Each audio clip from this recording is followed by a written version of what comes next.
Hi mga Lods! Ako nga pala si Belle, ang narrator ng fan-made fiction ng kwentong ito.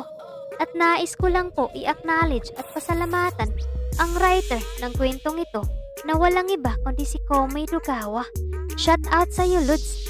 At kung bago ka pa lang sa aking channel at nagustuhan mo ito, huwag mong kalimutan mag-subscribe at pindutin ang bell button para ma-notify ka sa aking mga uploads araw-araw.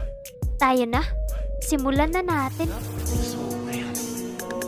For a nigga, he stuck, ayy. I don't get no fuck, ayy. Call my nigga pint for a pint, we gon' pull up, yeah. Kumo, that's my game.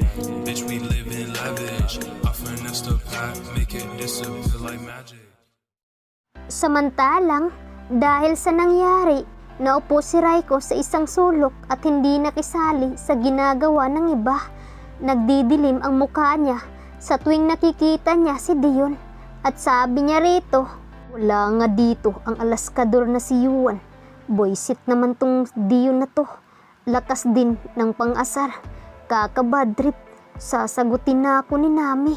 Girlfriend ko na sana siya ngayon. May karapatan na sana ako sa kanya ngayon. Kung hindi lang sumingit ang Dion na to. Inis na sabi ni Raiko sa sarili. Uy, Dion, anong nangyari kay Raiko? Bakit siya nagmumukmuk dun sa sulok? Nagtatakang tanong ni Nash kay Dion.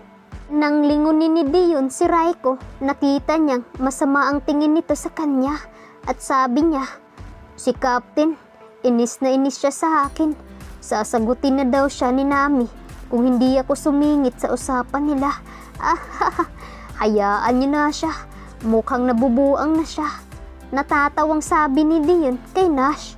Nabubuang na nga si Captain kung naiisip niya na mapapasagot niya kaagad si Nami. Pero baka napipressure na din siya dahil sa ating mga boys. Siya na lang ang walang jowa. Sabi ni Toby kay Dion at Nash. Maybe tama ka babe. Si Raiko kasi ang tipo ng lalaki na di nawawalan ng babaeng nilalandi. Sa 2 years kong pagiging manager nila, doon ako nahihirapan sa kanya sa pagiging babaero niya. Kaya I was amazed ngayong nagbabago siya for Nami. Maybe gusto niya talaga si Nami. Sabi ni Kisea kay Toby. Samantalang nakisali naman si Marie sa usapan at sabi niya rito, you know what? I know Raiko for a long time. Yeah, babaero siya. But still, he knows how to respect girls. Kaya nga ang tagal ko siyang naging crush. But hindi niya ako gusto. He is the guy na willing mag-effort for a girl na gusto niya talaga. I can say na maswerte din si Nami. Sabi ni Marie. Uy, Marie, nagsiselos na ako ha. Bakit ang gaganda ng mga sinasabi mo dyan sa ex-crush mo? Sige, sa kanya ka na. Pagtatampo si Dion kay Marie. OMG Dion, don't tell me na nagsiselos ka. Halinga dito. Tapusin na natin itong mga decoration for Belle. Then mamaya ikaw naman ang ididecor ko. Sabi ni Marie kay Dion. Samantalang agad yumakap si Dion kay Marie. At sabi niya, paanong decor ba yan? Mukhang nakaka-excite. Gusto ko yan. Nakangising sabi nito sa dalaga. Hey Ate Nami, is it true? Sasagutin mo na dapat si Kuya Raiko. Kung hindi lang sumingit si Kuya Dion sa usapan nyo. Nakakakilig naman yun. Tanong ni Stella kay Nami. Samantalang ngumiti si Nami kay Stella. At sabi niya rito, oo Stella, sasagutin ko na sana siya. Pero nung sumingit si Dion sa usapan namin, I realize na hindi ito ang tamang oras at tamang lugar for that. Kasi nandito tayo para kina babe at kay Belle at hindi para sa amin ni Raiko. Sagot nito kay Stella. Poor Kuya Raiko. Look at him Ate Nami. Ang sad niya. Kung sinagot mo siya, first boyfriend mo siya. Sabi ni Stella kay Nami. Namula ang mukha ni Nami at sabi niya, oo Stella, siya ang magiging first boyfriend ko And I want him to be my first and last. Ganun ko siya kagusto. Hindi man ako ang naging first girlfriend niya. Gusto ko ako yung maging last. Nakangiting sagot nito. Ang sweet mo naman talaga, Ate Nami. At nakakakilig kayo ni Kuya Raiko. Sabi ni Stella kay Nami. Sandali lang, Stella. I will go to him muna. I will cheer him up para naman hindi na siya nagkakaganyan. Dapat lahat tayo masaya. Sabi ni Nami kay Stella at agad naman siyang tumalikod dito para puntahan si Raiko. Samantalang nilapitan ni Nami si Raiko at naupo sa tabi nito. Kanina, nung sinundo mo ako sa bahay, excited ka para sa surprise natin kay Belle. Bakit ngayon you're acting like that? Bakit ka nagmumukmok dyan? Tanong nito kay Raiko. Samantalang napabuntong hininga si Raiko at humarap kay Nami at sabi niya rito, sasagutin mo na sana ako. Tayo na sana ngayon at may karapatan na sana ako sa iyo ngayon. Kung hindi lang sumingit sa usapan ang hinayupak na diyon na yan. Inis na sabi ni Raiko. Raiko, siguro kaya nangyari yun, hindi pa oras para sagutin kita. Everything happens for a reason. At sure ako, may magandang reason kaya hindi yun natuloy. But I can assure you na ikaw Raiko Miyagi, ang nag-iisang lalaking gusto ko. Nakangiting sabi ni Nami kay Raiko. Dahil sa sinabi ni Nami, napangiti at napakagat sa lips niya si Raiko. Hinila niya si Nami at niyakap ito. At ikaw lang din ang nag-iisang babaeng gusto ko. Hindi ko alam kung anong magic ang ginawa mo, kung bakit ako nagkakaganito sa'yo. Pero I like these feelings na takot akong maagaw ka sa iba at handa akong maghintay hanggang maging akin ka. Sabi ni Raiko kay Nami. Black.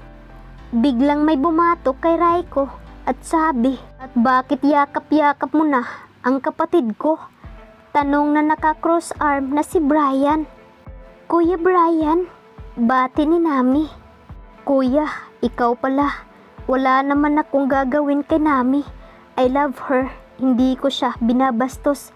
Paliwanag ni Raiko kay Brian. Samantalang natawa naman si Toby at sabi niya, ano ba yan, Captain? Ang daming humahadlang sa mga plano mo. At one more thing, Captain, binabatok-batukan ka lang ng isang first year. Nakakalukong sabi ni Toby kay Raiko. Siyempre, kuya siya ni Nami, kaya I respect him. Pero when it comes to court, walang kuya-kuya sa akin, sabi ni Raiko. Samantalang natawa naman si Brian at sabi niya, yabang nga, tingnan na lang natin sa mga susunod na laro. Humanda kayo sa amin ni Nash. Banta ni Brian kay Raiko. Oo, tama ka. Unang laro yun ni Brian na kasama ang team. Kaya pari-pariho lang kaming nag-a-adjust. But sa next game, kami na ang mananalo. Pagsang-ayon ni Nash sa sinabi ni Brian, hindi kami uurong sa laban at lalong hindi kami magpapatalo sa inyo. Sisiguraduhin namin na sa susunod na game kami uli ang mananalo. Sabi ni Toby at nakipag-high five kay Raiko. Samantalang nag-cross arm si Kisiya at sabi niya, ang gagaling sa daldalan. Kung tumutulong kaya kayong mga boys sa amin. And Brian, where is Belle? What time siya pupunta dito? Tanong nito kay Brian. Ate Kisiya, nasa bahay siya nung umalis ako. May date siguro sila ni Yuan. Hindi ko na naitanong dahil may inihatid akong babaeng abala. Sagot ni Brian kay Kisiya. Sa tangkad mong yan, nakapri ka. Ang kapal mo naman to call me ate. At sino yung abalang babae na sinasabi mo? Is she your love of your life? Ang bilis mo namang nakahanap dito sa Japan. Pangaasar ni Kisiya kay Brian. Sus, yung dating ni Brian, mahihirapang makahanap. Baka nga, babae pa ang humahabol dyan. Matangkad, gwapo, mayaman, model at magaling magbasketball. Brian, ikaw na. You have it all na. Sabi ni Nash kay Brian. Ang exaggerated mo naman, Nash. Hindi naman ako ganun. May babae ngang nagulat nung nalamang model ako at hindi daw ako gwapo. Nangingiting kwento ni Brian kay Nash. Really? Maybe hindi katulad mo ang type niya sa lalaki. But to be honest, complete package ka na. I wonder, sino yung babaeng yun? Sabi ni Kisiya kay Brian. Babaeng napakaingay at napakagaslaw. Akala mo hindi babae. Pero she is pretty and I feel something special sa kanya. Ngayon ko lang na-experience ang hindi ma-appreciate ng isang babae. Sabi ni Brian kay Kisiya. Alam mo bro, ganyan din ang nararamdaman ko nung una kong nakita si Nami. Yung pakiramdam na first time may babaeng hindi kinilig habang kausap ko siya. Tapos ang ganda-ganda niya. Ako yung nakaramdam ng kilig. Sabi ni Raiko kay Brian. May mga babae talagang ganun. Yung hindi agad napapansin ang kagwapuhan natin. And minsan, sila yung nakaka-challenge mahalin. Sabi mo, Brian, there is something special to that girl. Do you think that is a sign that you have a crush on her? Tanong ni Dion kay Brian. Samantalang, bigla naman napahawak sa baba niya si Brian at sabi niya rito, I don't know, but since nakita ko siya, lagi ko na siyang naiisip. And kahit hindi siya nag-aayos at maingay siya, she looks pretty sa paningin ko. Sagot nito, Hey, I think you're in love. Ang mahilig mangalas ka ang rich boy na pretty boy in love sa girl na hindi siya type. That will be exciting. Sabi ni Marie kay Brian. Kuya Brian, I want to know that girl. Yung girl na crush mo. Kailan mo ako ipakilala sa kanya? Tanong ni Nami sa kuya niya. Nami, hindi ko siya crush at hindi ko magugustuhan ang ganong klaseng babae. Pero maybe you will know her soon. Sagot ni Brian, nagpatuloy sila sa pag-aayos para sa surprise nila kay Belle. Samantalang, sa Shoyu High, nag-start ang practice ng mga student athlete sa field na roon ang sipak takraw court. Magkalapit ang court ng girls at boys. Habang nagpa-practice ang girls ay nakatanaw si Ryan kay Impress na nasa gitna ng court. Sit! Papalo ako! Sigaw ni Impress sa kakampi niyang si Jade. Agad na isinit ni Jade ang bola sa ere at tinira ito ni Impress. Nag-rolling spike. Sa lakas ng impact, hindi na ito natira pabalik ng nasa kabilang side ng court na sina Giselle, Runa at Kissy. After tumira ni Impress, may narinig silang pumapalakpak sa side ng court. Nang lingunin nila ito, nakita nilang si Ryan ang pumapalakpak na iyon. Nice spike, Impress. Hindi maikakailang ikaw talaga ang team captain. Sabi nito at saka lumapit kay Impress. Bakit yan nandito? Tanong ni Jade. Samantalang, nagkibit balikat naman si Rona at sabi niya, Aba, malay ko, wala namang pakiyan sa team namin. Bakit bilang pinupuri niya si Captain? Sabi nito. Ngumiti si Impress kay Ryan at sabi niya, Ikaw pala Ryan, bakit kami ang pinapanood mo? Bakit hindi ka mag-focus sa team mo? Sabi ng dalaga. Ang suplada mo naman. Hindi ka ba natutuwa? Dahil napansin na kita ngayon. Diba, ako ang dahilan mo kaya ka naglalaro ng sipak. Para mapansin kita. Dahil matagal mo na akong crush. Ito na, ang matagal mo nang pinapangarap. Napansin na kita. Nakangising sabi ni Ryan kay Impress. Bakit ganito ang nararamdaman ko? Ito na si Ryan na matagal ko nang gusto. Pero bakit parang wala akong kilig na nararamdaman? Dati, makita ko pa lang siya. Mamamatay na ako sa kilig. Pero ngayon, bakit parang wala lang? Sabi ni Empress sa isip niya habang nakatingin sa binata. Wow, Bigla yatang natuyo ang pawis ko sa lakas ng hangin mo, Ryan. Sabi ni Jade. Oo nga no, grabe. Ang lakas magyabang, Ang hangin pala, kasing lakas ng spike ni Empress. Sabi naman ni Josel. Manahimik nga kayo. Hindi kayo ang kinakausap ko. Oh, ano na Empress? Natulala ka na dyan. Diba? Totoo lahat ng sinabi ko. Diba? Totoo na crush mo ako. Mayabang na sabi ni Ryan kay Empress. Samantalang, ngumiti si Empress kay Ryan at sabi niya, Oo, Ryan, crush kita. Matagal na kitang crush and aware naman ako sa feelings ko for you. Hindi mo na ako kailangang i-remind about that. Pero ngayon, nandito ako sa school para mag-practice at hindi para sa'yo. Kaya bumalik ka na dun sa team mo at magsimula ka na ding mag-practice. Sabi nito, ayos, mukhang hindi niya boyfriend yung kasama niya kanina.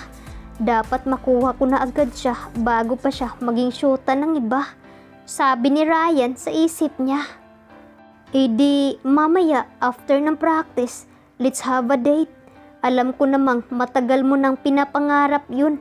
Or kung gusto mong maging girlfriend ko, pwede rin pagbibigyan kita. Sabi ni Ryan kay Empress. Ryan, bumalik ka na sa practice bago ko makakalimutang crush kita. Nakaka-turn off yung kayabangan mo. Sabi ni Empress sabay sipa ng bola. Dito na nga mga Lods, nagtatapos ang chapter 64 ng Ball of Love. Kaya aabangan pa natin ang susunod na update. Siya nga pala, maraming salamat sa inyo sa patuloy sa pagsuporta ng aking munting channel at sa paghihintay ng update ng Ball of Love. Kaya bago ang lahat, mag-shoutout muna tayo sa ating mga organic at sulit na kaibigan. Shoutout Jonathan Yu, shoutout Jetski Kabigas, shoutout Charlie Baisa, shoutout Jimmy Regalario, Jimmy92, shoutout GR Sigon, shoutout Ali Modinasi, shoutout Ronel Timbol, shoutout Noel Natividad, shoutout Fidelson Kapindit at sa asawa niyang si Jerisa Kapindit, shoutout Joe Marmon, and lastly, shoutout Kaidi. At see you mga Lods sa next update natin. Maraming salamat.